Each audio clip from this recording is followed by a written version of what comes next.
মুর্শিদাবাদ জেলার কান্দি মহকুমার খড়গ্রাম থানার নগর রবীন্দ্র ভবন হলে দুর্যোগ মোকাবিলা ও বন্যা পরিস্থিতির জন্য আগে থেকে প্রশাসনের পক্ষ থেকে সতর্ক বার্তা এবং প্রতিটি দপ্তরে কিভাবে কাজ করবে সেই নিয়ে প্রশাসনিক বৈঠক হলো নগর রবীন্দ্র ভবন হলে।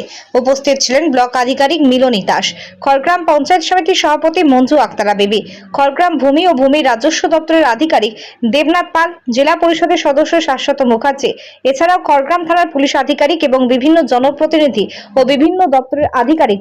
আপনার কারাকাস ডিসপোজালের যে বিষয়টা আছে সেটা তাহলে খুব সুষ্ঠুভাবে সমাধান করা যেতে পারে। তাহলে এরকম যদি কোনো আইডেন্টিফিকেশন করা থাকে তাহলে সেই তথ্যটা একটু শেয়ার করবেন। এরকম যদি কোনো সিচুয়েশন অ্যারাইজ করে আমরা এটা করে দেবো। সরকারি দপ্তর থেকে আসা অতিথিবৃন্দকে সবাইকে নমস্কার, ভালোবাসা শ্রদ্ধাঞ্জলি দিয়ে একটি কথা বলছি। প্রাকৃতিক দুর্যোগে সব থেকে বড় টার্গেট হবে আমাদের মানুষের যান প্রাণ মালামাল যেগুলো রক্ষা করা। সাধারণত ফ্ল্যাট যখন হয় তখন আমাদের যে কমিউনিকেশন সেটা ডিস্ট্রয়েড হয়ে যায়।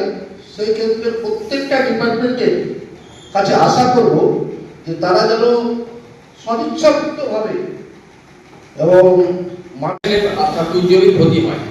এক্ষেত্রে আমরা আগাম চাষিদের যে সতর্ক করি, কারণ এখানকার চাষিদের যে traditional method of heavy pruning সেটা ওরা কিন্তু না করে আমরা বলি 6 থেকে 8 ইঞ্চি উঁচু করে যদি প্রুনিং করা হয় তাহলে ওয়াটার লস হলেও গাছগুলো নষ্ট হবে না।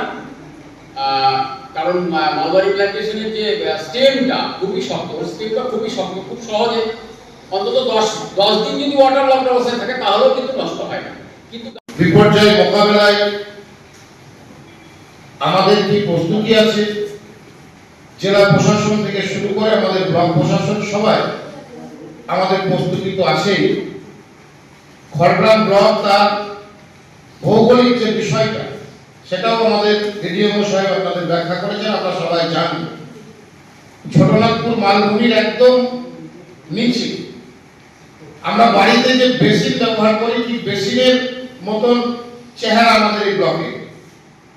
আজকে আমাদের ডিজাস্টার ম্যানেজমেন্ট ডিপার্টমেন্ট থেকে একটা ওই প্রি মনসুন অ্যালার্ট নিয়ে একটা মিটিং আমরা করলাম, যাতে আপকামিং যদি কোনো ফ্ল্যাটের সিচুয়েশন হয় সমস্ত জনপ্রতিনিধি থেকে সমস্ত লাইন ডিপার্টমেন্ট একসাথে কোঅর্ডিনেশন করে যাতে সেই সমস্যার আমরা মোকাবিলা করতে পারি, তার জন্যই ছিল আজকের মিটিংটা।